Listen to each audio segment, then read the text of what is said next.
वहीं कोरोना काल में आर्थिक संकट से गुजर रहे सूक्ष्म, लघु और मझोले उद्योगों को सरकार ने एक और बड़ी राहत दे दी है। अब सरकार की निगम, बोर्ड और उपक्रम और स्वायत्त शासी निकायों को आपूर्ति या सेवाओं के बदले बकाया राशि का भुगतान अगले 15 दिन में करना होगा। एमएसएमई सुविधा परिषद में केंद्र और राज्य सरकार के कार्यालयों से करीब 522 करोड़ रुपए के बकाया भुगतान के दावे विचाराधीन हैं। हालांकि सीआईआई राजस्थान का यह मानना है कि कोरोना काल में सिर्फ एमएसएमई के लिए यह आंकड़ा 675 करोड़ रुपए तक बढ़ गया है, जबकि अन्य उद्योगों की बात अगर करें तो ये राशि 2000 करोड़ के करीब होती है। आपको ये भी बता दें कि शुक्रवार को वित्त विभाग ने इस बारे में सभी निगम, बोर्ड, उपक्रम और स्वायत्त शासी निकायों को आदेश जारी कर 15 दिन में बकाया भुगतान जारी करने के लिए कहा है। साथ ही इन कार्यालयों में पूरी हो चुकी उन निविदा प्रक्रियाओं में विफल ठेकेदारों को भी प्रतिभूति राशि लौटाने को लेकर भी निर्देश दे दिए गए हैं। आपको ये भी बता दें, जिनमें कार्यादेश जारी हो चुके हैं, जिन ठेकेदारों ने कार्य और आपूर्ति निर्धारित शर्तों के अनुसार पूरी कर ली हैं, उनको भी कार्य संपादन प्रतिभूति राशि इसी अवधि में लौटानी होगी। पूरी खबर पर ज्यादा बातचीत के लिए इस वक्त हमारे सहयोगी नरेंद्र हमारे साथ जुड़ गए हैं। नरेंद्र, एक राहत भरी खबर है तमाम उन उद्योगों के लिए, एमएसएमई से जुड़े उन तमाम लोगों के लिए जो कोरोना के इस काल में परेशान हो रहे थे, आर्थिक संकट से जूझ रहे थे। बिल्कुल कृपा सिंह जी, ये वाकई में एक बहुत बड़ा फैसला सरकार का, बहुत बड़ी राहत है, क्योंकि एसएमई जो है अभी कई चीजों से गुजर रहा है। और उससे बात करें लोन की करें या मजदूरों की करें या और तरह की अन्य की जो समस्या है उससे जूझ रहा है। और ऐसे में अगर उन्हें सरकार इस तरह 15 दिन के भुगतान के बारे में अगर उनको मिलता है तो राशि जरूर उनकी आगे भी काम करने में काम आएगी। और ये उनके लिए बहुत ही बड़ी अच्छी बात है कि जो लघु और मझोले उद्योग हो उनको सरकार ने बहुत बड़ी राहत दी है। हालांकि केंद्र सरकार ने भी कई तरह की घोषणाएं की हैं, काफी पैकेज किए हैं, लेकिन जो राज्य सरकार है उसकी अलग भूमिका होती है। वहाँ पे जो छोटे जो एसएमईज होते हैं वो हमेशा राज्य सरकार की तरफ से दरकिनार देखते हैं कि वो सरकार को उनके लिए कुछ करे। और निगम, बोर्ड, उपकरण और स्वायत्त शासी निकायों को एमएसएमई की ओर से आपूर्ति सेवाओं के बदले जो भुगतान है, ये कई बार क्या होता है कि ये सरकारी पेज के अंदर काफी टाइम लग जाता है, तो जिससे कि एसएमईज को है काफी वेट करना पड़ता है, इंतजार करना पड़ता है भुगतान के लिए। और इस समय जबकि जो हालात ऐसे हैं कि उन्हें तुरंत जो है नकद की जरूरत है, तो ऐसे में अगर इस तरह का आदेश जो है उनके लिए वाकई में एक अमृत की तरह है, जो उनके एसएमई में एक नई जान फूंकने की होगा। नरेंद्र जी बिल्कुल, और इस प्रकार के जो उद्योग हैं या फिर ऐसे में जो लोग जुड़े हुए हैं, जो ठेकेदार हों या फिर ऐसे अन्य कर्मचारी, अन्य लोग, तो वो अपनी तरफ से पैसा भी लगाते हैं और कई बार ये चुनौती उनके लिए हो जाती है कि कब सरकार पैसा देगी, कब वो प्रोजेक्ट से जुड़ा हुआ जो उनका पैसा है वो वापस आएगा। तो ये हमेशा ही उनके लिए चुनौती बनी रहती है। ऐसे में क्या ऐसे तमाम लोगों के लिए, इन तमाम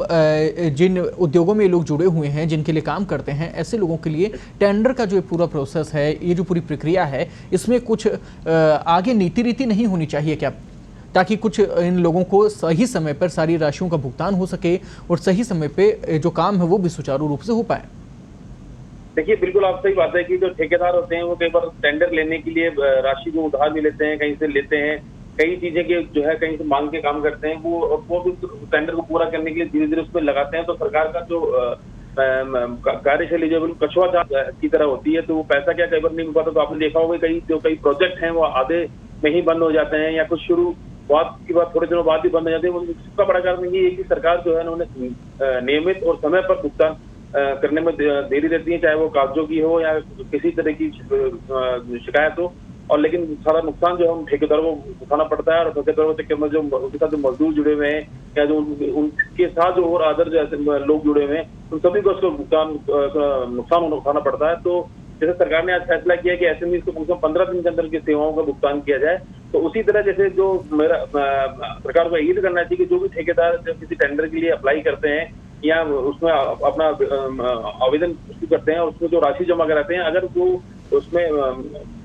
अगर उनको मिलता है तो वो तो अच्छी बात है। और अगर जिन ठेकेदारों को आवेदन निरस्त होते हैं उनको भी जो है सरकार उनको तुरंत ही प्रभाव से, आजकल सब डिजिटल है, तो उनके तो पैसा है, उनकी रकम जो है उनके खाते में जमा करा देंगे ताकि वो इससे कोई दूसरा काम कर सकें और आगे बढ़ सके।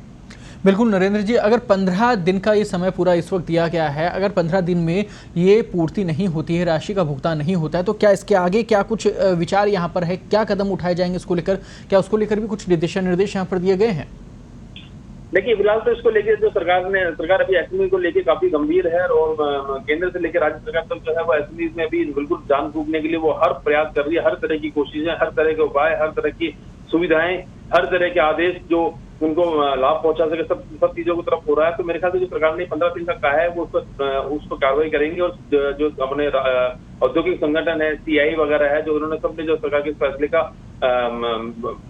समर्थन भी किया, सरकार के फैसले को उन्होंने अच्छा भी बताया एसएमई के लिए। तो मुझे लगता है कि सरकार जो है इस तरह के जो छोटे छोटे फैसले हैं, जिससे जो छोटे ठेकेदार हैं, जो छोटे एसएमई जो है, जो पैसे रुकने के कारण या निविदा प्रक्रिया के कारण जो उनका काम अटक जाता है, तो उन लोगों को इससे काफी अच्छी राहत मिलने वाली है। और इससे जो है जो रोजगार है, जो नीचे लेवल के जो मजदूर है, जो परेशान है, जो जिनके पास खाने का नहीं है, पैसे का नहीं है, उन लोगों के लिए भी ये अच्छी खबर है कि उन लोगों तक तो पैसा इससे सीधा पहुंचेगा और उनको भी इस चीज का फायदा होगा। इसके साथ नरेंद्र, एक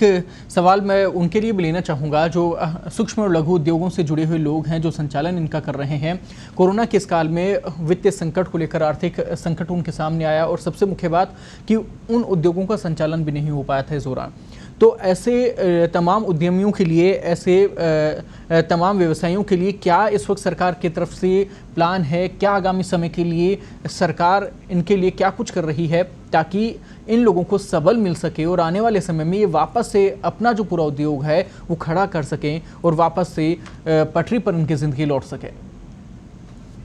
देखिए, जो छोटे एसएमईज, आपने बिल्कुल ठीक कहा कि कोरोना काल के अंदर जो छोटे एसएमईज हैं, उन्हें सबसे ज्यादा देश में नुकसान हुआ है। सबसे ज्यादा जो है उन्हीं को इसका जो है कोरोना का असर उन्हीं को देखा गया है। उनके काम बंद हो गए हैं, मजदूर चले गए हैं, और उन कई तरह की जो क्योंकि छोटे एसएमईज होते हैं, ज्यादातर वो चीजें लोन लेके करते हैं, पैसा लेके बाजार से करते हैं, बैंक से लेके करते हैं। तो उनके साथ काफी सारी गंभीर समस्याएं खड़ी हो गई थी। लेकिन जो है अब जो सरकार ने जो टास्क फोर्स का गठन किया है, और सरकार एसएमईज के लिए कई ऐप बनाए हैं। सरकार कह रही है कि आप तो हमसे संपर्क करें, हम आपको दोबारा रिवाइज लोन देंगे, उसकी ब्याज दरें जो है वो हम आपको और काफी नॉमिनेट मालूम कर देंगे। तो ऐसी चीजें जो है बहुत सारी जो सरकार ने शुरू की है, वो जरूर उन एसएमईज को एक जो है बूस्टअप करेगी। लेकिन सरकार को बस इन सब चीजों का एक चीज का और भी रखना पड़ेगा कि जो सरकार ने जो भी नीतियां या निर्देश या जो भी उनके लिए सुविधाएं, जो आदेश पारित किए हैं, वो उन तक पहुंच सके, इस तरह की भी व्यवस्था होनी चाहिए। कई बार चीजें क्या होती है कि सरकार आदेश पारित करते हैं और वो आदेश जो है कागजों में ही रह जाते हैं, और वो जो नीचे जो लोग हैं वो उनको पूरी सुविधा है, उनको लाभ नहीं मिल पाता है। तो सरकार को अपनी कार्य प्रणाली को भी ठीक करते हुए इस तरह से इस चीज की व्यवस्था करनी चाहिए कि जो सरकार के आदेश हैं या सरकार जो इनको सुविधाएं दे रही है, वो सुविधाएं उनके आखिरी छोर तक उनके पास किसी तरह पर पहुंचे। इसके लिए उन्हें समिति गठन करके उसको पूरी मॉनिटरिंग की जरूरत है, तभी ये सब चीजें जो है सरकार की राहतें जो है असरदार काम करेगी।